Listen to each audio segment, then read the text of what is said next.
दा फैगासिनो दं नायगिदिंगासिनो दं बेरायगासिनो दं गोथौसाव गोथौसिन हाबगासिनो दं थो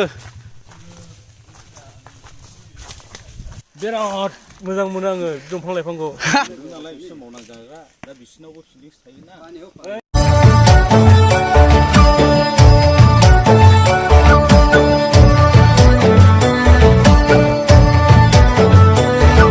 Hello everybody, good morning and welcome back to my channel. Today's video is very interesting.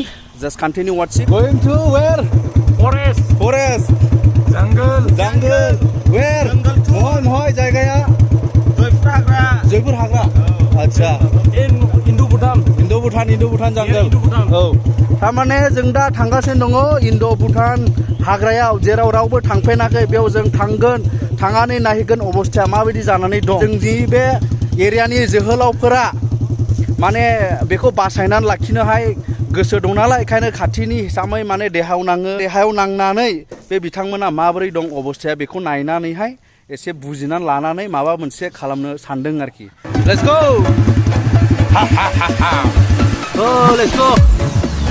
Let's go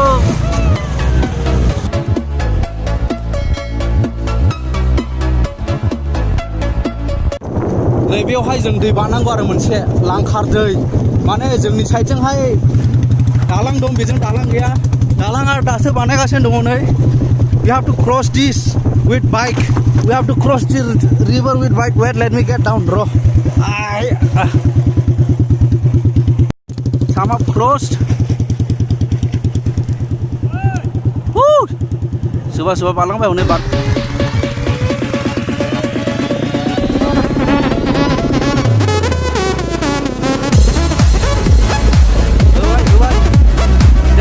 दा नोंसोर आंजोंनो थांफाबाय था बे भिडिअखौ नायनायनि गेजेरजों अब्लानो नुगोन आरो मा दं बे हाग्रायाव जास्ट फल' मी गोइं टु बागमारा मानो थाङा बागमारायावलाय बेरायदों बाय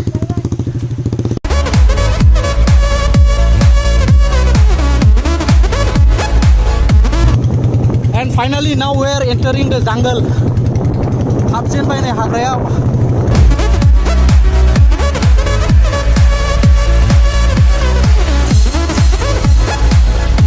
एकदम साल बागाना दासो नुफैदों नालाय गिदिर साल बिराद मोजां साल दंफां देरगासिनो दङ नै दा मथा-मथि बे जाहैबाय जायगाया भुटान सेरनि जोंनि इन्डियानिनो बेयो माने आगबर जावलिया होननानै जों बुङो दा बेयाव जों दङ स' this is very near to Bhutan edge of India border and this is commonly known as in our area as Agbor Jaolia and this is in Chirang District of Bodoland in Assam, India. So continue watching.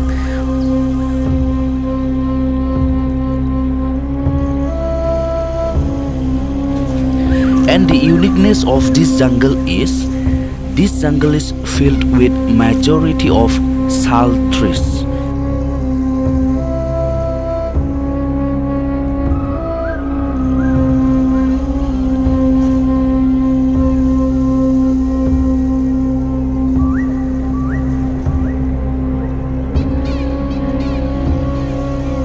So preserving such kind of natural jungle is our duty, no?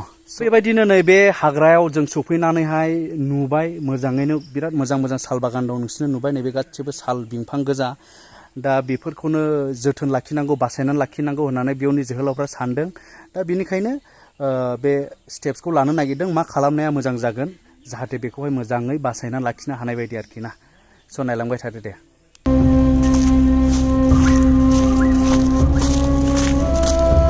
फैगासिनो दं नायगिदिंगासिनो दं बेरायगासिनो दं गोथौसाव गोथौसिन हाबगासिनो दं yeah so we are exploring more and more very bad situation yes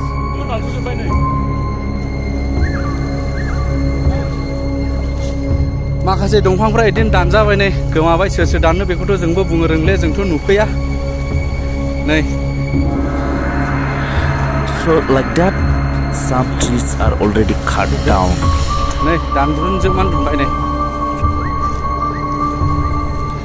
and we really feel pity for such situation in our area oh hagama hagrama dinai nangi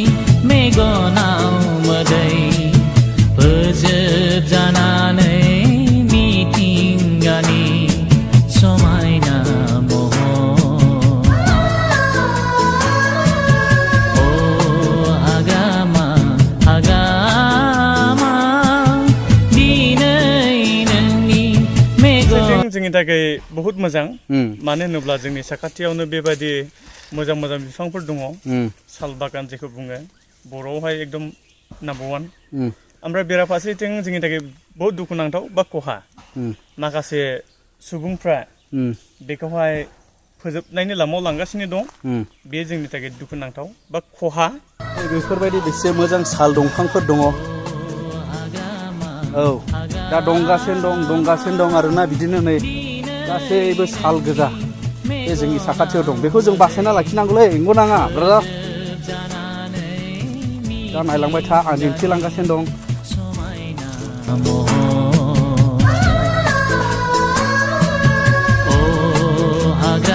So this jungle is covered by sal trees.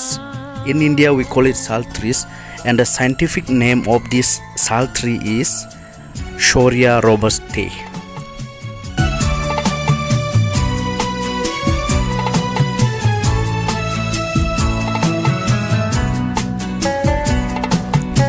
And you can see this side some trees are already destroyed.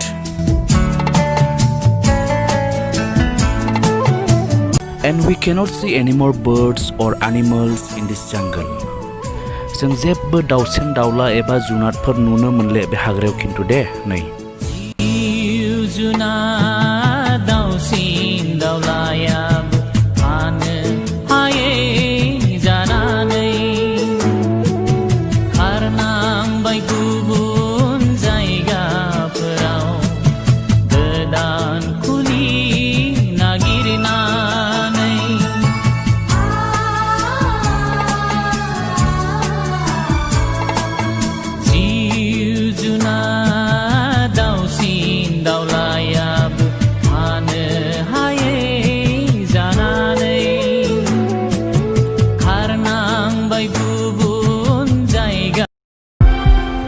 After looking around the area of this jungle, we are tired and hungry a little bit. So now we are going to have some edibles which we have brought. दा बिदिनो जायगा गिदिंबायनानै एसे मेंबाय उखैनायबो मोनबाय जों दा दसे जिरायथ'नानै एसे जानायसै आरोखि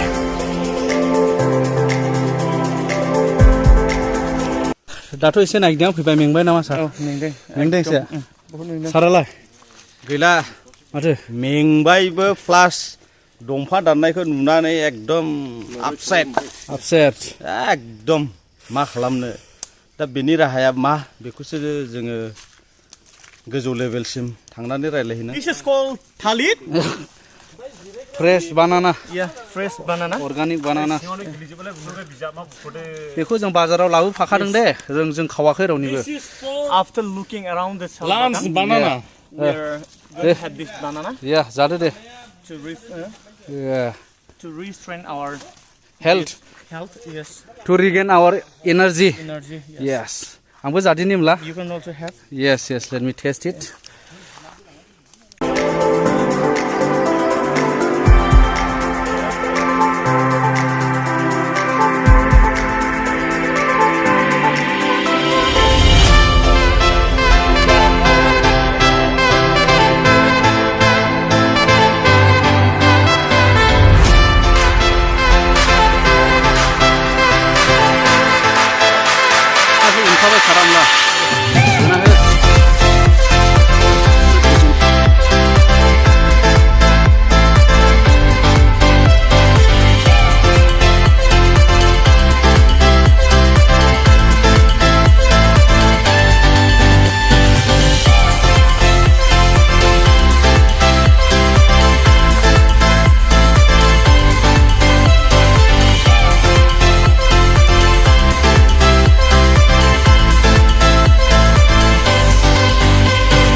Okay, then let's go again to Naibodinimla. Let's go.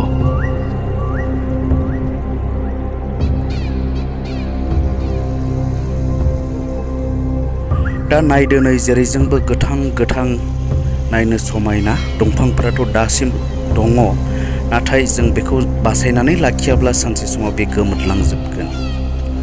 So you can see the beauty of this jungle right now, but some are already destroyed. But if no one takes initiative to protect this or preserve this, one day this will be vanished away.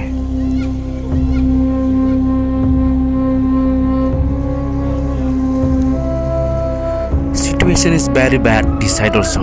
दा नायदो नै ओरैजोंबोथ' बिराद गाज्रि अबस्थायाव दङ नै नायदो. So let's come together to protect our environment.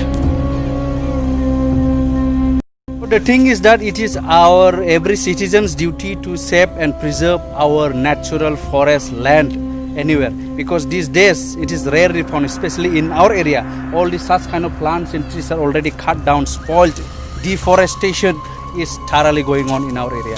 So this is what today's youths want to do and control and preserve this natural environment, natural forest, natural jungle. Yes. We support you. Yes.